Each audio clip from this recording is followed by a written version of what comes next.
So to those who are already here, welcome to Classical Mechanics 1.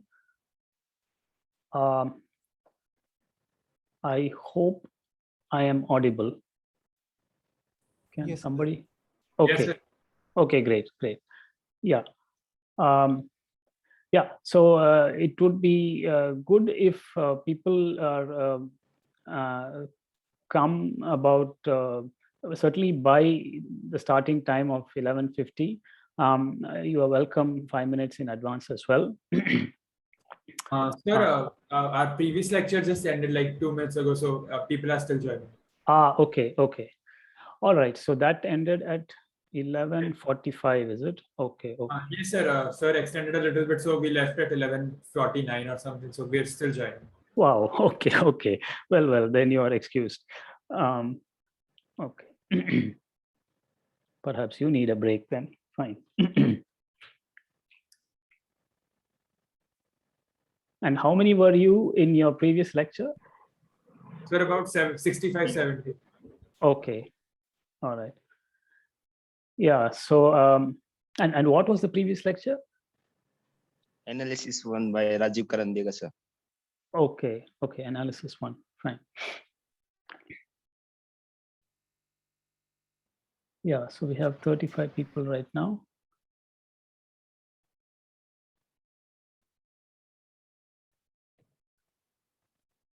Yeah. Today we are going to just get started, and we're not really going to get into the heart of classical mechanics. I plan to do some a little bit of mathematical background, and also to bring us all on a common page.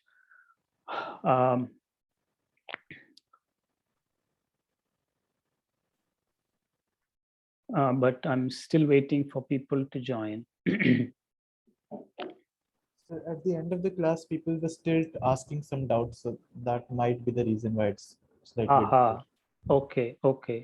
Okay. So we will need to make some allowance for that, or ensure that the previous class ends on time. Fine. Yeah, thanks for letting me know.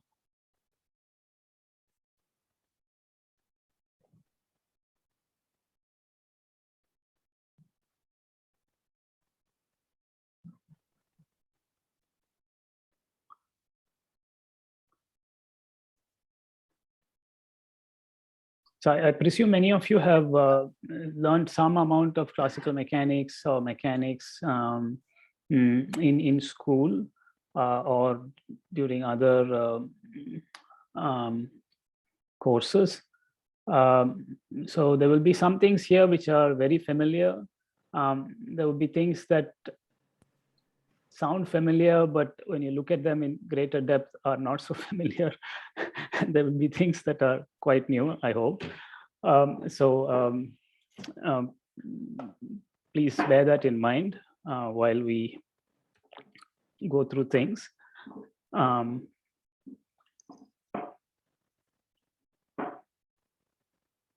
Okay, we have 58 people and we are now 4-5 minutes into the class. Yeah. 65 to 70 is what I have to. Yes, please do have a copy and a pen. It's a good idea. I had a teacher once, a complex analysis teacher, David Prill. He told me that you learn through your fingers by writing also. You learn through your ears and eyes also by reading, but also by writing. So please do have a paper and pen. It's not like you have to write everything down, but there's no harm in writing some equations or even a question that you have, something that you had a doubt about to keep there perhaps. Yeah, I mean, it's a skill to know what and how much to write down. And by attending a lecture, you develop the skill. Yeah, 61.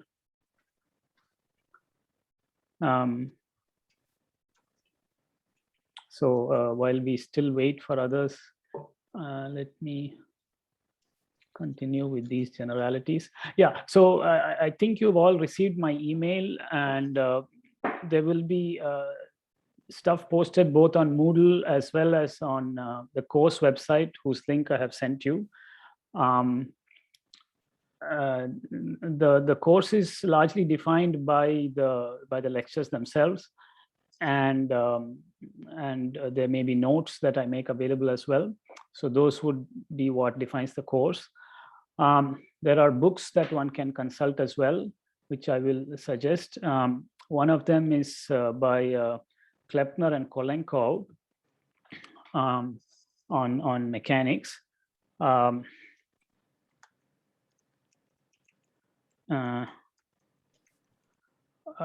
It is available in Indian edition, Cambridge University Press, 2nd edition, at a discounted rate, an introduction to mechanics.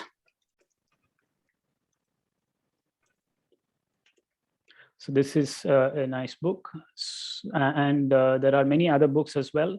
I will mention others as we go along. There's one by David Morin. There's books by in the Berkeley series by Kittel and about 4 or 5 other authors.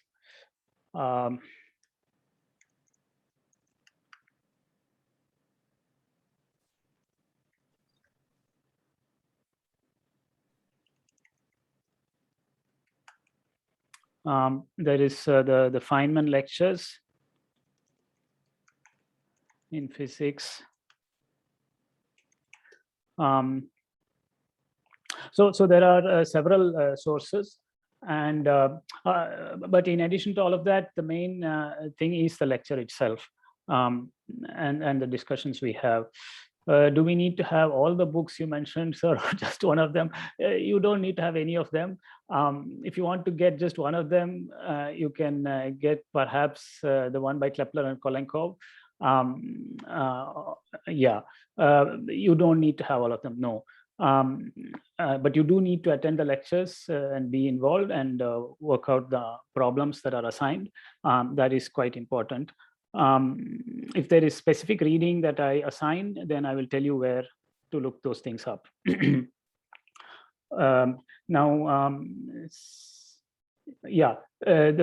books I have mentioned, I believe, are all available in Indian edition, relatively reasonably priced, if you would like to purchase any of them. Any other questions on general matters at this stage? Sir, who are the TAs for the lecture? Yeah, so today we have 2 of our graduate students helping us. One is Ankit, the other who is here as a co-host, as well as Pritish Sinha, joining us from Hazaribagh. Ankit is in Chennai. And there are additional TAs who are not present here, who will be involved with other lectures as well as perhaps tutorials, grading, and so on. I will introduce the other tutors. One is Advait Fadnis, and there is Vishnu Kadiri and Shubhendu Prasad Mandal. So we will be assisted by all of these people. Any other questions at this stage? We have 65 persons, students with us. That includes, I don't know, that includes me and the 2 TAs. So we really have only 62 students. Fine. Okay, but I think, these different books have different viewpoints. Some may be somewhat more phenomena oriented. Some may be more theoretically oriented. So some may give more background, some may give more problems. So it's but somebody joined and wanted me to repeat the reference books. Now tell me, if you join late, can you still see the text box, the chat box? Or is that invisible? Yes, sir. If we join late, we can't see the previous messages, but we Okay. So let me repeat some of that. Yeah, one good book is the one by Klepner and Kolenkov. Yeah, so I will, if you want to buy one, this is a nice one. On an introduction to mechanics, Cambridge University Press, 2nd edition. It's available in Indian edition, I think just short of 1,000 rupees. I also mentioned the book by David Morin. I also mentioned a book in the Berkeley Physics series by Kittel and other authors. Yeah, so the one main message is to try to be here on time so that we don't have to repeat things. Yeah, and then there are the Feynman lectures in physics, the first volume, which is a very a deep presentation of physics. Yeah, so and the list goes on. I think there's one by well,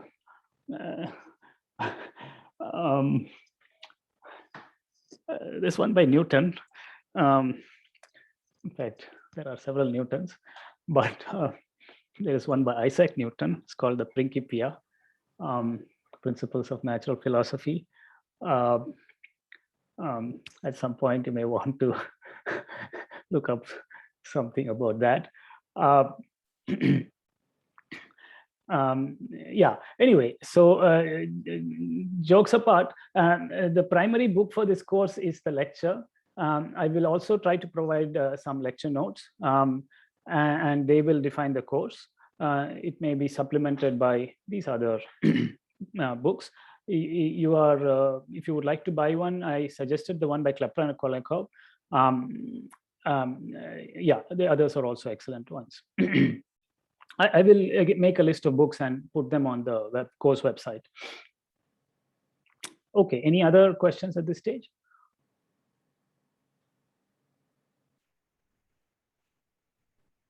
All right, in that case, let us get started with the lecture proper. We have around 63 participants. Okay, so I will share my screen where I hope you will be able to see things. Okay, so please do stop me if you cannot hear me clearly or cannot see the shared screen properly, because I want to ensure that such basic problems are dealt with, which will allow us to focus on other things. So the initial today's lecture will primarily be on a primer on vectors, yeah, and some of their properties. A lot of this may be familiar to some of you, some of it may not. The viewpoint also may be a bit different than what you're familiar with. So I suggest that if things seem very familiar to you, please still stay tuned in. In many ways, the purpose of attending a lecture is to know how things are presented and how you think about things and how do you visualize things, as much as it is to learn an equation. Viewpoints are very important, and also emphasis. I mean, it's important to know what's important and what's less important. Yeah, because a book has 500 pages, so we make a selection as to what is important. Yeah, and a little bit of patience is also called for. There may be parts that you are familiar with, and all of a sudden there may be things that you are unfamiliar with. So stay tuned in. We will have assignments quite regularly, which are to be turned in to various TAs. And so please stay up to date with such things. Okay, so are you able to see my shared screen? Yes, sir. Yes, sir. Okay, great. So let us talk a little bit about vectors. Vectors provide a convenient way of writing the equations of physics in compact form. Yeah, I mean, this is a very pedestrian way to put it, but it is still true. For instance, yeah, I think people are still joining. So it may be possible for me to provide a recording of this lecture. I do not guarantee that. I make no secret of the fact that attendance is required and being present on time is also required. Of course, I do understand if the previous lecture ended a little bit late, we will make allowance for that. But do not expect lectures to be available online or elsewhere. They have to be attended and they are not optional. Everything in the lecture is a potential question for examination.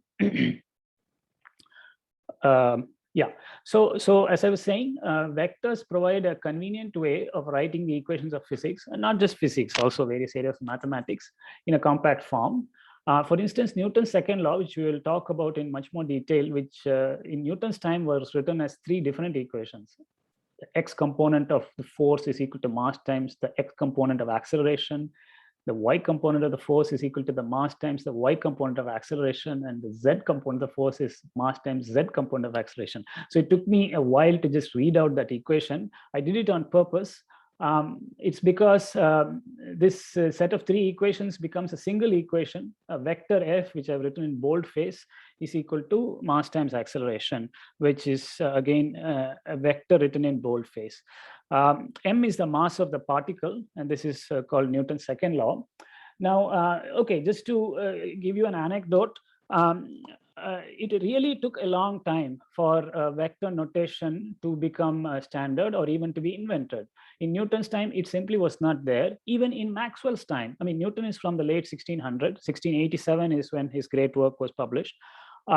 Even in Maxwell's times, which was in the 1860s, Maxwell did not write his equations of electromagnetism in vector form. He wrote them in component form. And very interestingly, he had to invent lots and lots of notation just to accommodate all the equations. So the magnetic field has 3 components, the electric field has 3 components, so he needed different letters of the alphabet for each of these. For instance, the magnetic field is called H, yeah, H for house.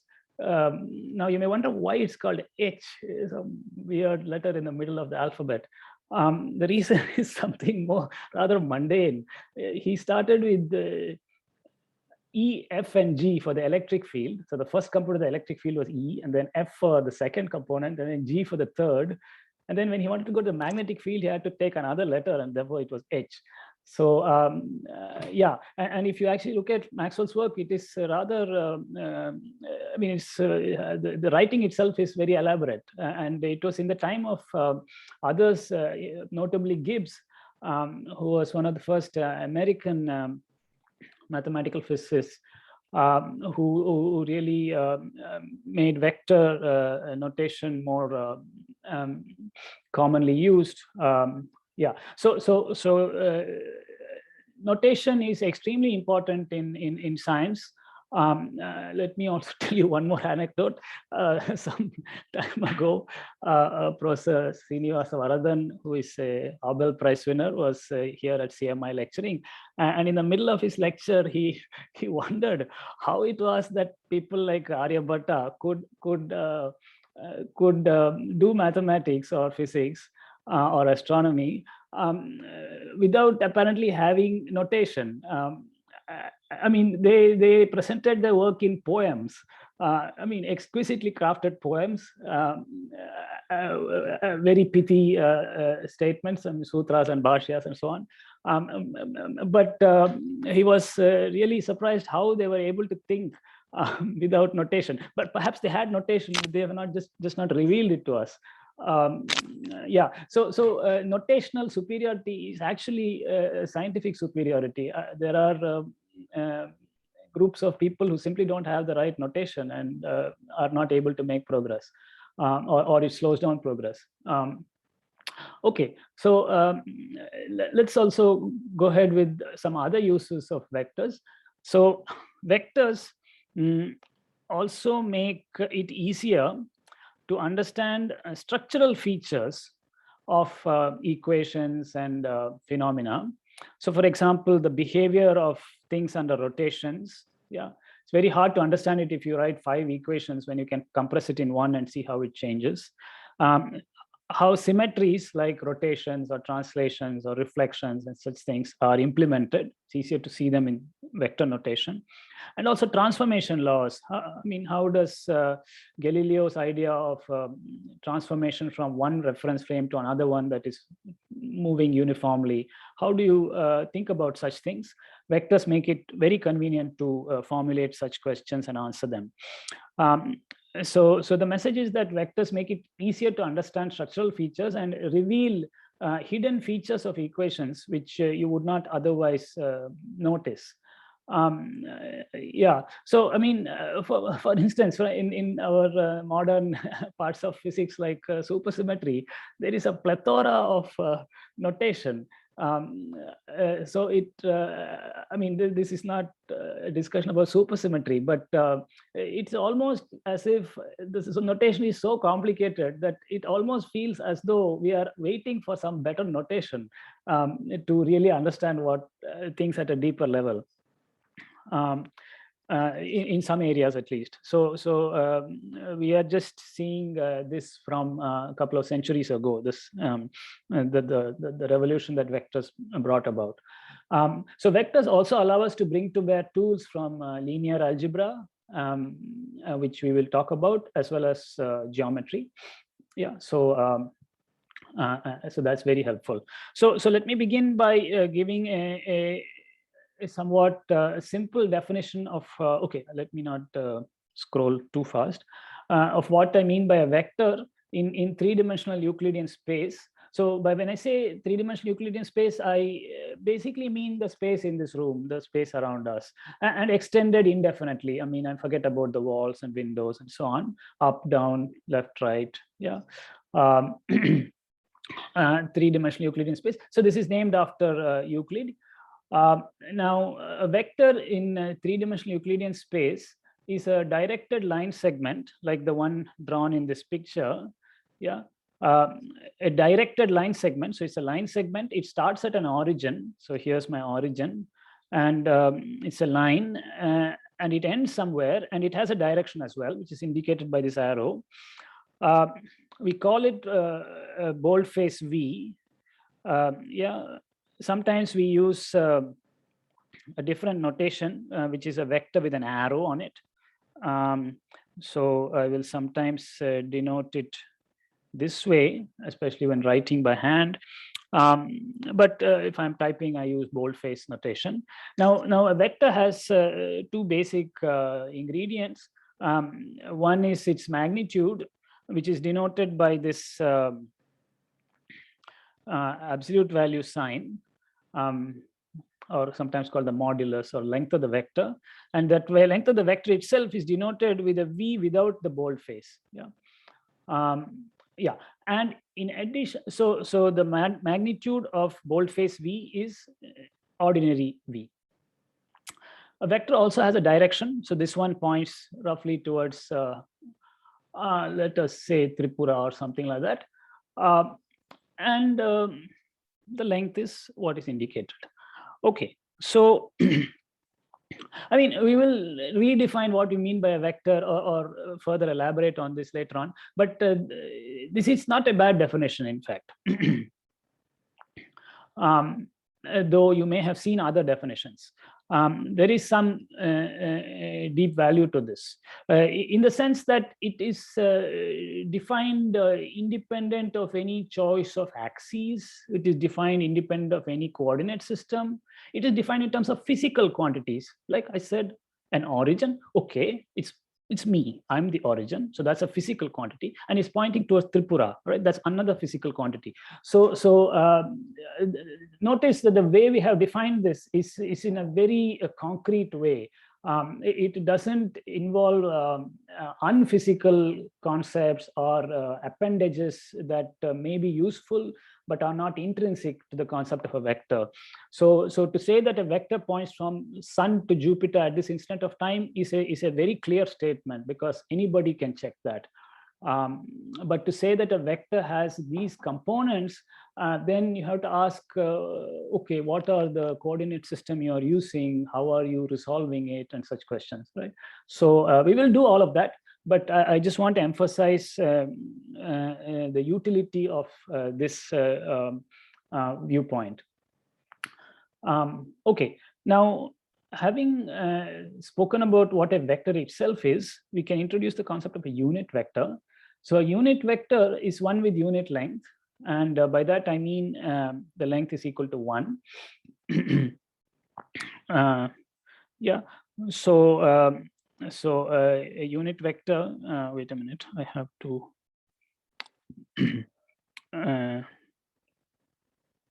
is a unit vector. Yeah, now so given any non-zero vector, let's call it A, yeah, we have the associated unit vector, which is obtained by normalizing it, namely dividing it by its length. So if you divide a vector by its length, you will get a vector of unit length, and we call that by the name A hat or A cap. So that is what is over here. So this is called a unit vector. Notice, of course, you cannot define a unit vector out of the zero vector, because you can't divide by 0 in a meaningful way over here. Yeah. So given any non-zero vector A, you have the associated unit vector in the same direction, and that is called A hat. Fine. And of course, conversely, given a unit vector, you can recover the vector A by multiplying the unit vector by the magnitude of A. So that is what this equation conveys. All right. Now, of course, this is a course not on vectors, but on physics. So examples of vectors are important, and these include the position vector of a particle. I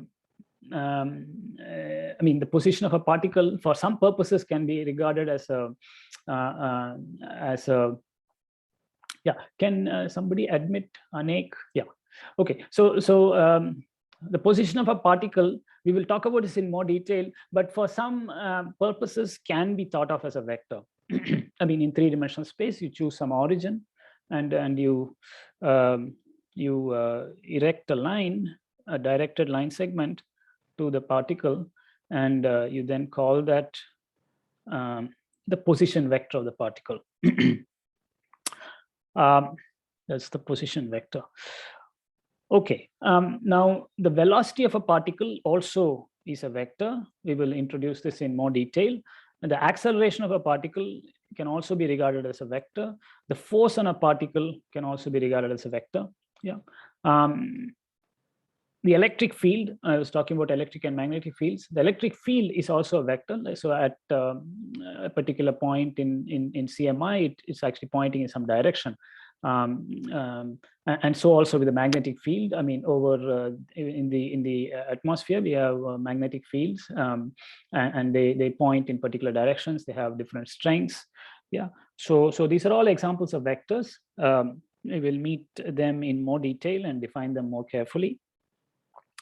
Now vectors in three-dimensional space form what is called a real vector space, denoted R3. Yeah. So this is a new concept. So vectors in three-dimensional space form a real vector space. And what do we mean by that? We mean that addition of vectors is defined. So you can take two vectors and add them, get another vector in three-dimensional Euclidean space. How is that done? Well, you take vector A, indicated here, vector B. Yeah, I mean, they both have a common origin. And the rule is to form a parallelogram with these two as adjacent sides.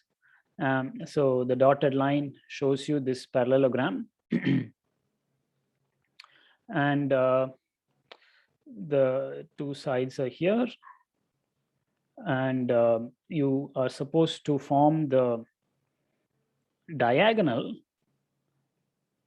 and the diagonal is the sum of the two vectors. Yeah, so this is the definition of what we mean by the sum of two vectors. The sum of two vectors is evidently in the plane spanned by the two vectors. In this case, it is just the plane of the paper. So that is one operation we have, the sum of two vectors. But we can also multiply a vector by a real number. So we can rescale a vector by 2 or 23 or -4, and that's going to change the length of the vector. Yeah, so for instance, if we have a vector here, we can multiply it by 2 and get a vector that is twice as long. So this is A and this is 2A, both emanating from the same origin. But of course, you're not obliged to rescale it in the same direction. You can rescale it in the opposite direction. You could even multiply it by -1/2. Yeah, and you will get a vector pointing in the opposite direction. Yeah, and it need not be multiplication by rational numbers. You can multiply it by pi if you like, or √2. You're also welcome to multiply a vector by 0. You'll get the 0 vector. Yeah, so the 0 vector is also available. Yeah, so 0 times A will give you the 0 vector, which is simply located at the origin. The 0 vector doesn't have any particular direction. You could say it points in all directions. So its direction is not defined. Its length is defined as 0, but other than that, the 0 vector does not have a direction. At least it is not defined. Yeah. Now, so a vector space is then a space of vectors. Its elements are vectors, and the space is closed under addition and multiplication by scalars. These real numbers are called scalars. Yeah, so the space of such objects is called a vector space. So vectors on the plane from a two-dimensional vector space. So vectors on the plane form a two-dimensional vector space, which I should call by some name. Do you want to suggest a name? Anybody? Or a symbol, more precisely.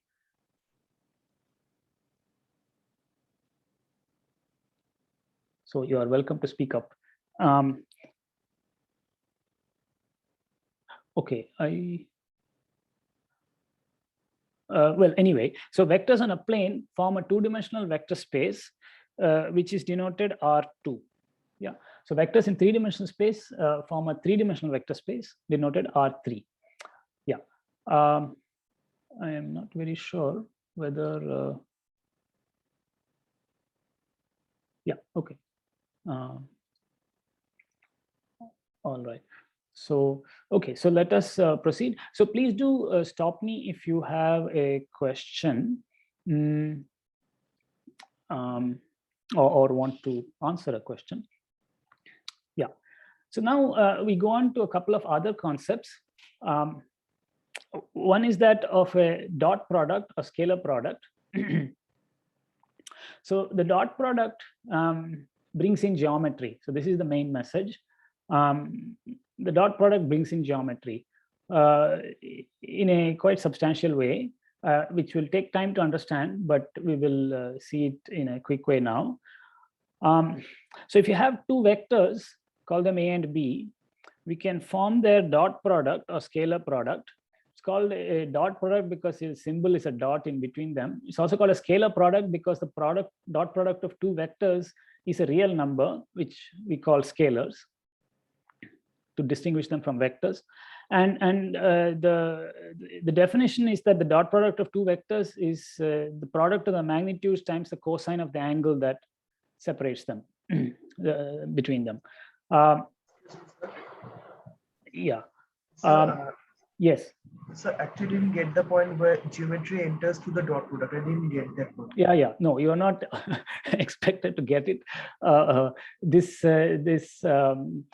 is going to be explained now. So, okay, one part of it has already been. So geometry, what is geometry? I mean, it has to do with lines, angles, and and other such things. So yeah, you already see things, right? I mean, you're seeing the angle between two. Previously, we just had a vector. Yeah, we just had a vector and its length and its direction. Now we've introduced, and there was no concept of an angle, right? I mean, simply not there, not defined. But now we are able to define a new geometric concept called the angle between a pair of vectors.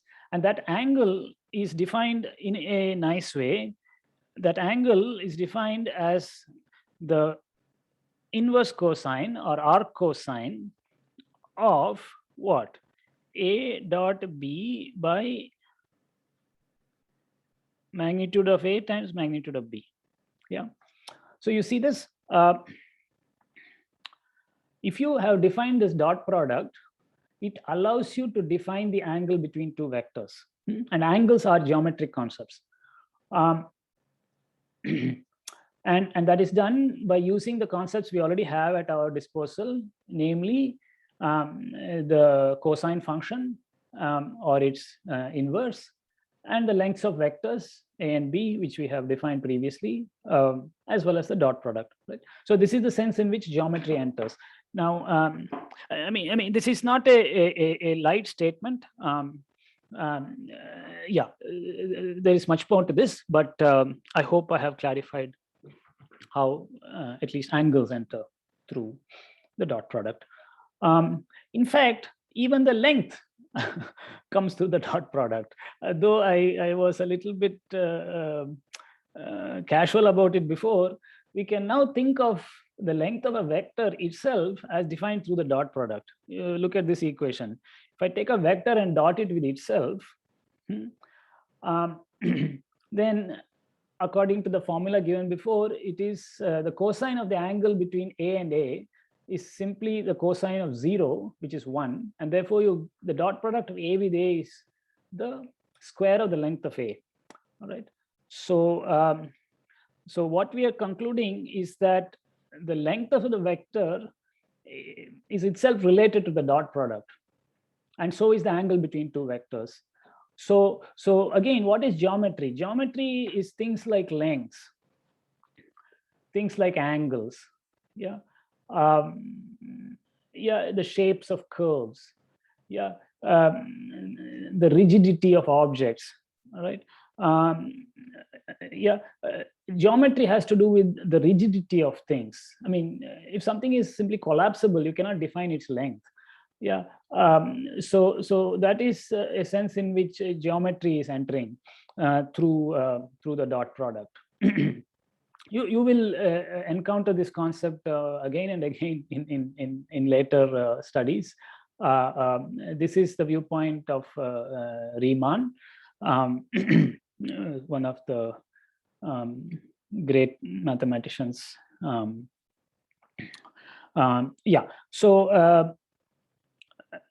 Great geometers. Yes.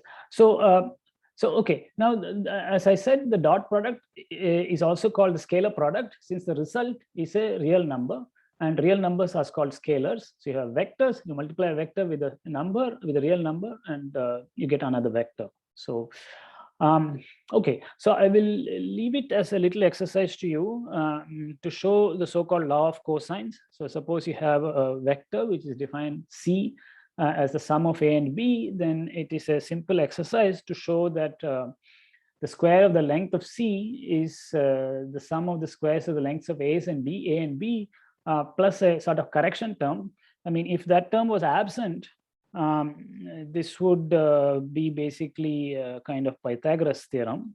But the correction to that is depends on the angle between the two vectors. The correction term is absent when the angle is 90 degrees, in which case the cosine is 0. Yeah. So I invite you to check this little formula. Now, okay. Now we will tell you about some more geometry. So the question that was asked about where is geometry is being addressed in several ways. Geometry also has to do with notions of being perpendicular or orthogonal. Yeah, so we will say that two vectors are orthogonal or perpendicular if the dot product is 0. So of course that is reasonable because we previously defined the dot product as AB cosine theta. So if theta is 90 degrees, the cosine of 90 is 0 and the dot product vanishes, right? So that's a reasonable definition. Sir, so whenever we actually speak about vectors, we intricately refer to non-zero vectors, right? No. Well, when I need to divide by the length of a vector, I will have to say that I am considering a non-zero vector. But otherwise, all these formulae make sense otherwise as well. So I can take the dot product of a vector with the 0 vector, right? And what is the result of that operation? So that will be 0 itself. Correct. The scalar product of any vector with the 0 vector is 0. Excellent. Yeah, and the length of the 0 vector can now be computed. 0.0 will be 0 squared. Yeah, I mean, it's not like we didn't know it. Yeah, but yeah, the 0 vector has 0 length. I had already mentioned that. Yeah, so most of these formulae extend also to the 0 vector. Yeah, well, it's good you asked because the next one doesn't. But before I go to the next one, I just want to point out one little thing here. We've got an interesting property of the dot product, namely that it is commutative. Yeah, it's abelian. A dot B is equal to B dot A. I mean, because AB cosine theta is the same as BA cosine theta. So we say that the dot product is commutative. So let me just write that here. And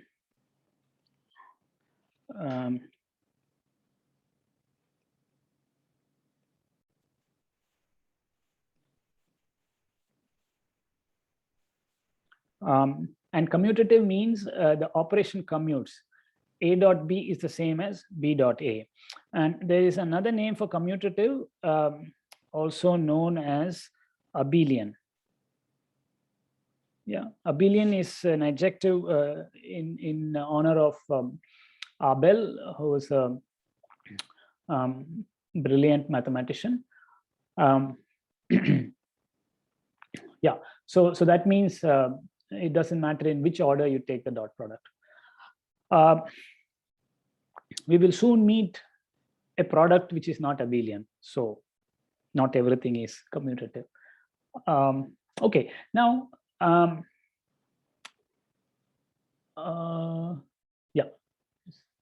yeah. So now of course I didn't say, but in this figure the two vectors are actually called collinear. Yeah, A and 2A are called collinear, point in the same direction. Yeah, I mean, even if they point in opposite directions, we sometimes say that they are collinear. So yeah, so there's a lot of terminology that is useful. Okay, now let's make use of this dot product to define another useful concept, namely the orthogonal projection. The orthogonal projection of one vector on another, or the orthogonal projection of one vector in the direction of another vector. That's a better way of saying it. So yeah, okay, so what is this? Let me first refer to the figure. So I have a vector A, yeah, could be quite long, could be short. Yeah. Now I have another vector B that's written here, drawn here. Now, when I say the projection of B on A, or more precisely, the orthogonal projection of B on A, I mean this small vector. Yeah. it's also called the component of B in the direction of A. So pictorially, this is what it is. I drop a perpendicular from the tip of B to the line through the A vector. So Vishwanatha Gangadharan has entered the waiting room. Okay, great. Let's see, how many of us are here?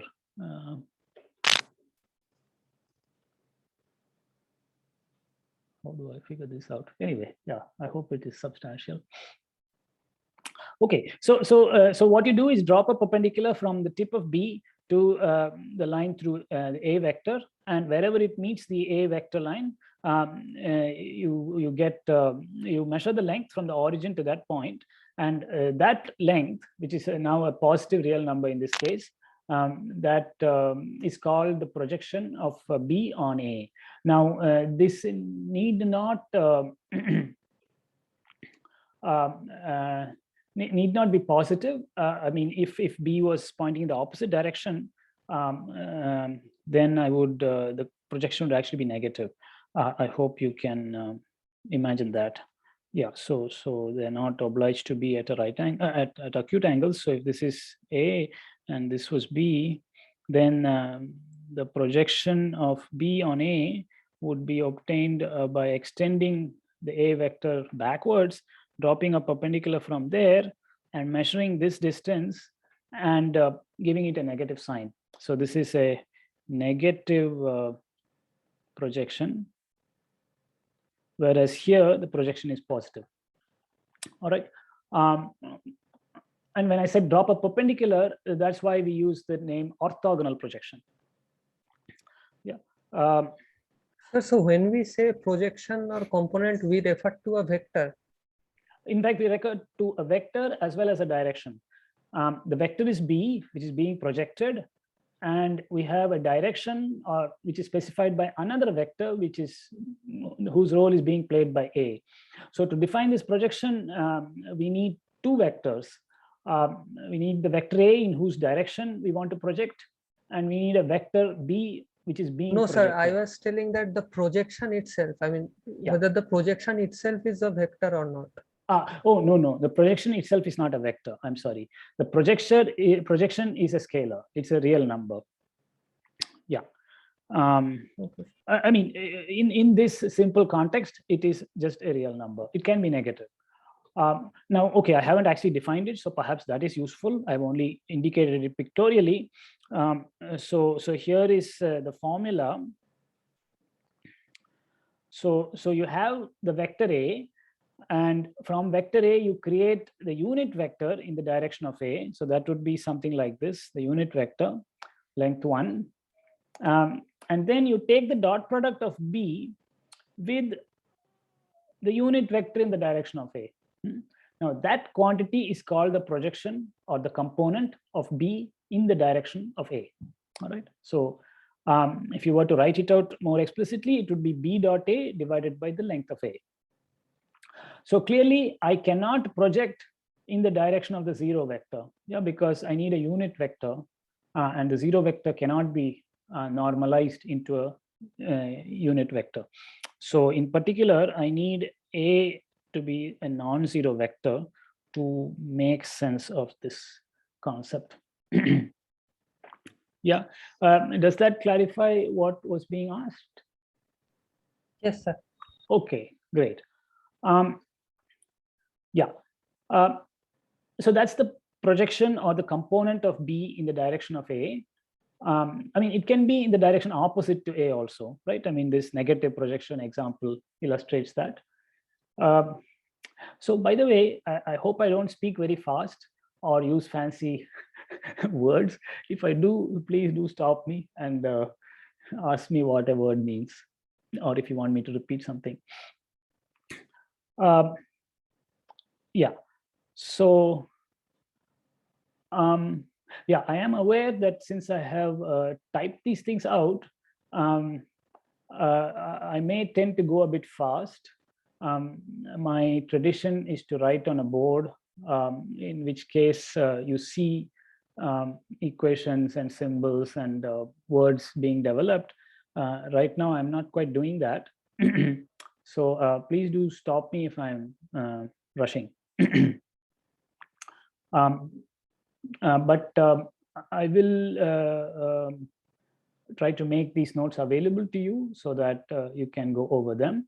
But don't count on that. I mean, I'm not obliged to do so. Be present and learn. It's very efficient to learn in the class. It takes longer to learn later on and so on.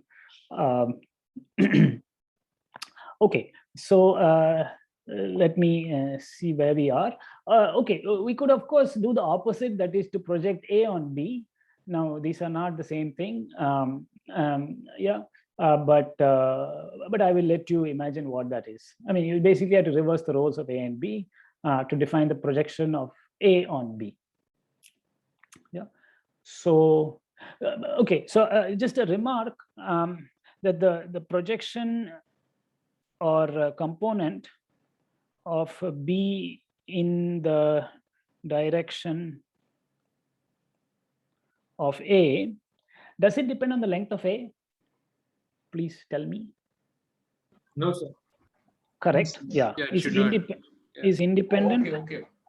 of the direction of A. Yeah. So I hope. Sorry. is Length of A. Sorry, you're quite right. It's independent of the length of A. It only depends on the direction of A. Yeah. Okay, so that's a good point to bear in mind. So that's why in English we say it's the projection of B in the direction of A, or the component of B in the direction of A, not along A. Just to clarify. Okay, let us then move further. Now the scalar product I have introduced is quite useful in physics. Many concepts use it. We have already talked about its geometric utility, namely in defining angles or lengths of vectors, concepts of orthogonality or collinearity. All of these are related to the dot product, but so are many physical concepts. Just to illustrate one, we have the concept of the work done by a force acting on a particle. So suppose you have a particle here. My particle begins here. A force is applied to it. Now this force may be somebody pushing it, or maybe it's charged and there's some electric field. Yeah, or there's some spring to which it's connected. But let's make it simple. Let us suppose there's a constant force that acts on the particle that pushes it in this direction along a vector, a displacement vector. So this is a displacement vector. Yeah, I called S. Yeah, little s. I could call it small s. So and it is the force doesn't change. Let us keep things simple. The force is constant. It pushes the particle from a point A to a point B, you might say. Then let's say a point whose vector location is A and a point whose vector location is B. Then the displacement S is given by what formula? B minus A. Correct. So this is my origin. This is vector B and this is vector A. Yeah, so S is B minus A. Yeah. See, sometimes I find it convenient to draw an arrow above the symbol. Sometimes I simply draw this. You will find what is convenient for you. Yeah, I will answer the question, the text box from Bijay and Rai. But one moment. So I've not yet said what the work is. So you have a force, in this case, a constant force that displaces a particle along a straight line along the vector S, displacement vector S. Then the work done by the force is defined as the dot product F dot S. All right. I mean, this only works for a constant force, but I think that's a good place to begin. Yeah, so this is one place in physics where the dot product enters. Now, the question that is asked is, what is more generic, force or work or energy in the sense what arises in nature and what is a mathematical definition. Now, okay, there are several questions here. So far, we've not talked about energy, so I will come to that. Okay, so we will speak of energy. All these concepts, work, force, energy, they're all important physical concepts. They all arise in nature. Or rather, okay, I don't know in what depth to answer this question. They are all mathematical definitions. See, we observe nature. Nature doesn't tell me I'm doing work. Yeah, nature doesn't tell me that, yeah, anything. We observe nature and we draw conclusions. We verify, we check those conclusions. Other people check them. So this process is called the mathematical modeling of natural phenomena. Yeah, so when we mathematically model physical phenomena, natural phenomena, we introduce various concepts that are helpful for that. Now, you can ask the question whether these concepts are purely mathematical definitions or have physical use or are physical. Now, I think they're all, of course, mathematical definitions. Yeah, sometimes they take time to make them into proper mathematical definitions. They may be somewhat vaguely defined. But I think the question can be answered in a practical way. A concept is physically relevant if it can be measured in the first place. Yeah, I mean, can you measure the work done by some device? Then of course, then it is something physical. Can you observe it? Yeah, can you measure it? I think that is a good way to test whether a concept you have defined mathematically is physically useful. Okay, maybe you can't measure it. Yeah, there are many things you can't measure directly. But if it is useful to find some other physical concept that can be measured, yeah, that enters in some intermediate stage of a calculation, then again it is helpful. Yeah, I mean, it has utility. It may not be directly physically measurable, but it may have value in the computation of some other physical quantity. So such things are also valuable. We may not call them directly physical quantities, but they are useful. So I hope that clarifies to some extent. I think the word generic has been perhaps not intended in the question. What is more generic? So the word generic, I doubt that is what Vijayan really meant.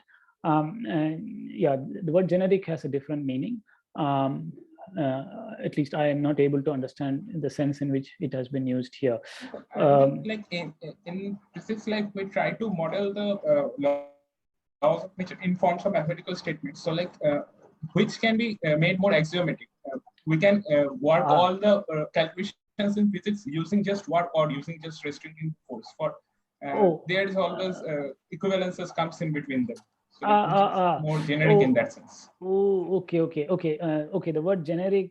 Okay, maybe you mean what is more fundamental or something like that. Yeah, or what is more basic, what is more elementary.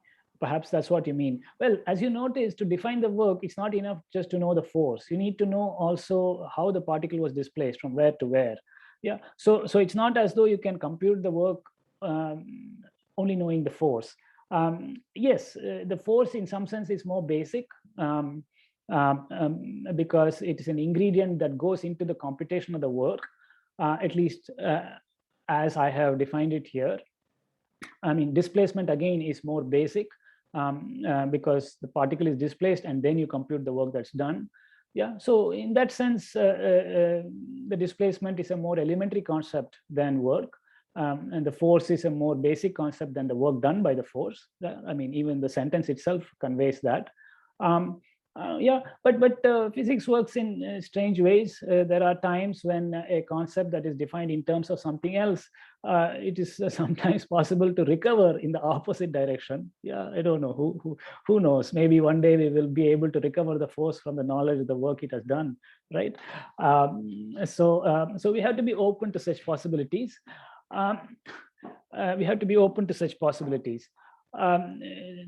I cannot emphasize that with more. I cannot emphasize that more. Yeah, physics is not an axiomatic subject, right? the mathematical modeling of physical phenomena is an attempt to bring axioms into physics. Now, this may or may not succeed. That is, of course, our holy grail. But your axioms may or may not be what nature wants. So we learn through experience and trying things out. You may set up a system of axioms where some things are more fundamental and others are more derived. But later on, it may turn out that that whole system can be reversed, and there are another set of axioms from which you can deduce these conclusions. So we have to be a little bit open-minded about such things. An axiomatic formulation of a physical system is in some ways a later stage of development. The study of the physical system, the examination of how it behaves, how it reacts, what are its features, these are what we begin with. We get experience that way. We try to deduce some axioms. The axioms don't come first. The examples comes first. The examples, the phenomena, the observations, they come first. From those observations, we deduce axioms. This is the way it goes. And by the way, this is true in mathematics as well. The definitions are the last thing to be given in a theory. So it took a very long time to define what a manifold is. There were 1,000 examples of manifolds before a definition came. So we have to be very careful about how we set things up. Sir, given a set of axioms, let's say that you take a guess that describes nature, how do you make the relevant predictions to see that they really hold true or not? You use logic. You use logic and some mathematics and some other such mumbo jumbo and all your intuition and your luck and your friends' help and your teachers' suggestions. No, I'm serious. This is how it works. But the thing is that it doesn't work that way. You don't just set up a system of axioms and try to check. Sometimes it works, but it really is a back and forth process. You make observations, you see what's important, and then you deduce that, oh, okay, maybe it's helpful to define a vector called the force. Yeah, or maybe it's useful to define a concept called the location, and then the small change in location is also relevant. Yeah, so it goes that way. It's a back and forth process. In some exceptional cases, people have at least it appears that people have set up a system of axioms and try to deduce consequences. And that is, of course, a process that is through analysis and algebra and geometry and logic. And then you set these things up, you deduce consequences, like, okay, you say, you make some postulates, and then you deduce the consequences, and then you check those consequences against what is observed in nature, in other experiments, in other phenomena. If it agrees, then you receive some confidence in those axioms. It's very important to know that no axiom can be proved. No axiom, no physical theory can be proved. We have to be very, very clear about this. In mathematics, you can prove a theorem. There is no such concept in physics. You cannot prove a theory. You can only falsify a theory.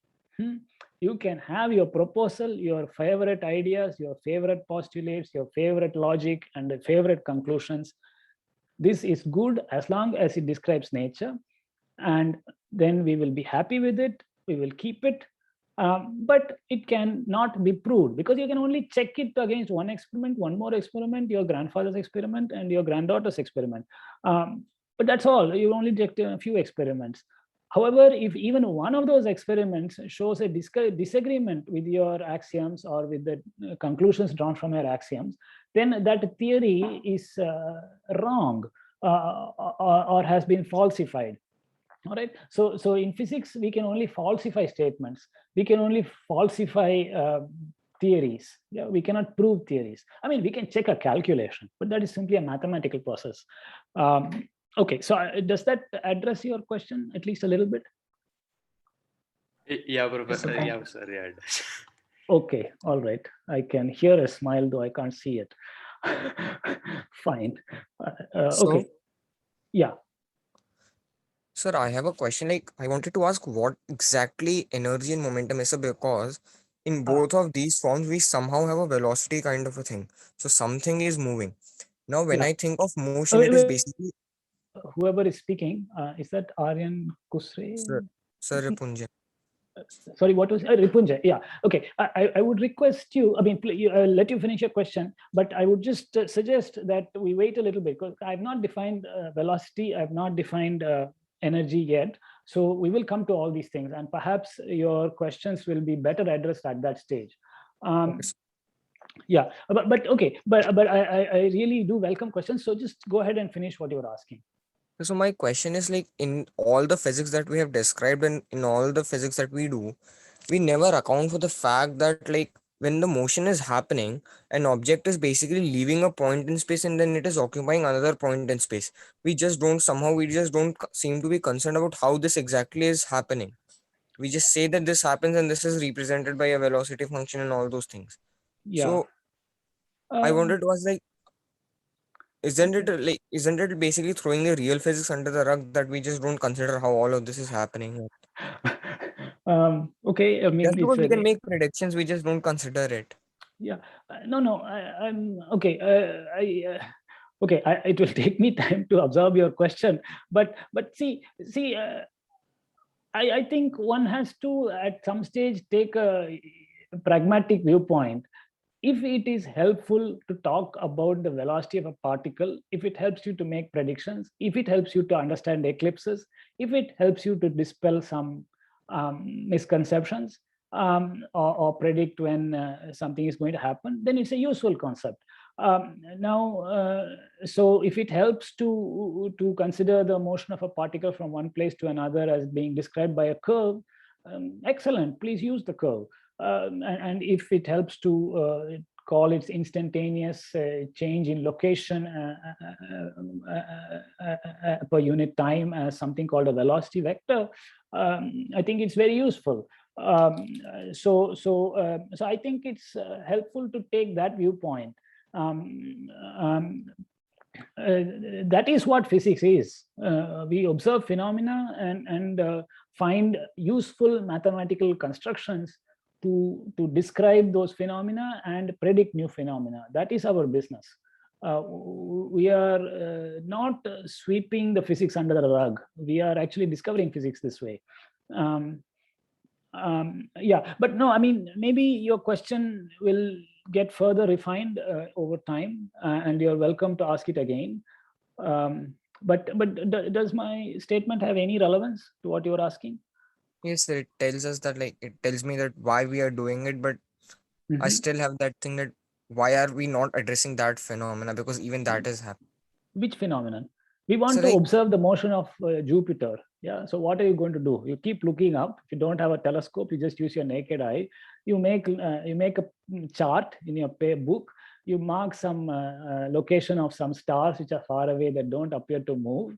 Yeah, and then over the whole night, when you don't sleep, you mark the position of Jupiter as you observe relative to these so-called fixed stars. And then it, like in school, you find a bunch of dots, you join those dots, yeah, because you don't observe it at every second, and you join those dots and you say that's the trajectory of Jupiter. Now, then you form the tangent vector to this curve and say that's the velocity of Jupiter. Yeah. Now, I think we made progress here. We've understood how Jupiter moves relative to the fixed stars. And this is the kind of thing that Kepler and not Kepler, I mean Tycho Brahe and others did. That is what we mean by physics. We are making progress that way. Yeah, I have another question from Bijayan. Like in study of differential equation, we usually like to consider the invariants or terms are conserved. Yeah, we will come to concepts of conserved quantities. Definitely, conserved quantities will and invariants will play an important role. So please hold on. Any other question at this stage? Okay. Okay, now the last topic that I can discuss in this lecture is that of a vector or cross product. So this is another type of product which many of you may have encountered. So just like the scalar or dot product had two names, the vector or cross product also has two names. The vector product of two vectors A and B is again a vector. So that's why it's called the vector product. So it's a vector, so we must say what its magnitude and direction are. Its magnitude is defined as the product of the magnitudes of A and B times the sine of the angle between them. All right. So, so okay, the cross product also brings in geometry because the sine of the angle enters, but it's bringing things in a slightly different way. So here theta is the angle between the vectors. Now I haven't yet told you the direction of the cross product, so let me draw a picture to explain that. The direction of the cross product is defined by a very human process of using your hands. So let's see. I have a vector A, I have a vector B. Okay. And I want to compute or define A cross B. That is the cross product. Now it's defined as a vector which is perpendicular to both A and B. That's part of the definition.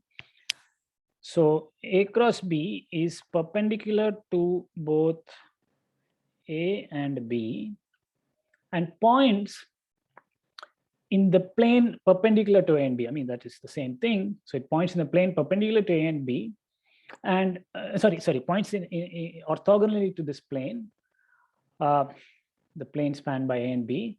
And you want to know which way? Well, you do the following procedure. You so suppose this is vector A. I invite you to look at my photo, my video. So you have vector A here and vector B here. Yeah, you have these two vectors, and I want to compute A cross B. A cross B. B is the white pen. A is the dark colored pen. Now the cross product is defined as pointing in the direction in which the thumb points when the fingers of the right hand curl from the first vector to the second. All right. So the fingers curl from the first vector to the second, and then the thumb points towards my nose. All right. So that's the direction of the cross product. A cross B points towards my nose. Yeah. So in this example that I've drawn here, A cross B is going to point out of the plane of the paper. Yeah. So A cross B points out of the board or out of this paper. So this symbol will designate pointing out of plane. Yeah, plane of the paper. On the other hand, B cross A, yeah, I will start with my fingers pointing towards B and then go towards A, and my thumb will point in the direction of the cross product. So in this case, B cross A points into the plane. And that is usually denoted by a little circle with a cross inside it. So this is some simple-minded notation, but it is widely used in elementary physics. Yeah. So given any two vectors, you have the so-called right hand thumb rule. All right. So this is a very concrete process. It tells you concretely how to compute the cross product. It tells you which way it points, tells you its direction, it tells you its magnitude as well. Some people prefer the so-called screw rule. We can talk about that another time, but I want you to get used to one rule, and I think the right hand thumb rule is as good as any. So if the fingers of the right hand curl from A to B, then the cross product points in the direction of the thumb. Now, interestingly, let us finish with this observation that the cross product is not commutative. All right. Because we just observed that A cross B is out of the plane, whereas B cross A is into the plane. Yeah. And therefore, they can't be equal unless they are both zero, of course. Yeah. And therefore, A cross B in general is not equal to B cross A. So the cross product is not commutative. So it's non-abelian. It's a non-abelian product. So you see that physics forces you to invent geometry, forces you to invent algebra, forces you to invent analysis. So anyway, it is nice to learn physics. That is my message. I think I am now out of time. It's 1:05. We shall then continue on Thursday, unless there are questions about what we have discussed. Any questions right now? Hello. Yes. So what is the difference between the scalar 0 and the 0 vector? I mean, the 0 vector doesn't have a specified direction. So how is it different? Yeah. Oh, no. You're very good question. The scalar 0 is a real number. I will, it's just one real number. The vector 0 is not just a single real number. We will later on talk about representing a vector through components. We will do that. And when you do that, you will find that the 0 vector actually has 3 components, all of which are 0. Yeah. So in that very concrete way, 0 vector and the scalar 0, the real number 0, are simply not the same.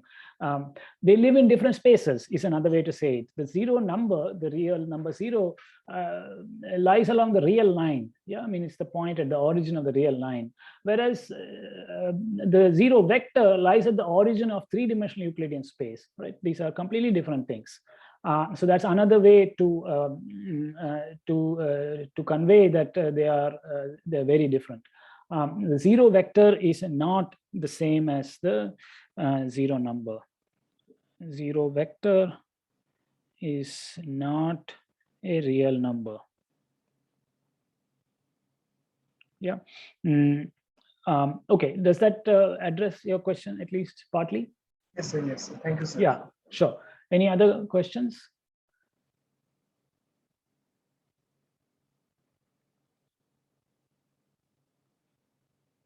Okay. Any comments about the setup? Any difficulty with the audio, video, and viewing the notes and so on?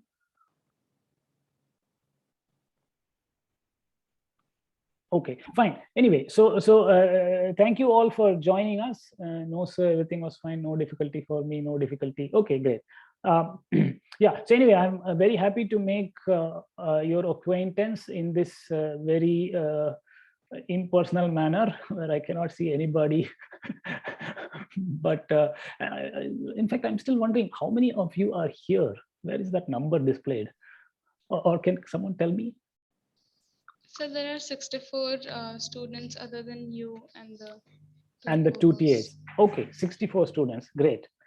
Thank you so much for joining. So enjoy your lunch and good luck with your time at CMI. I welcome you all here and have a good afternoon. I will send additional information about problems and so on that are to be done.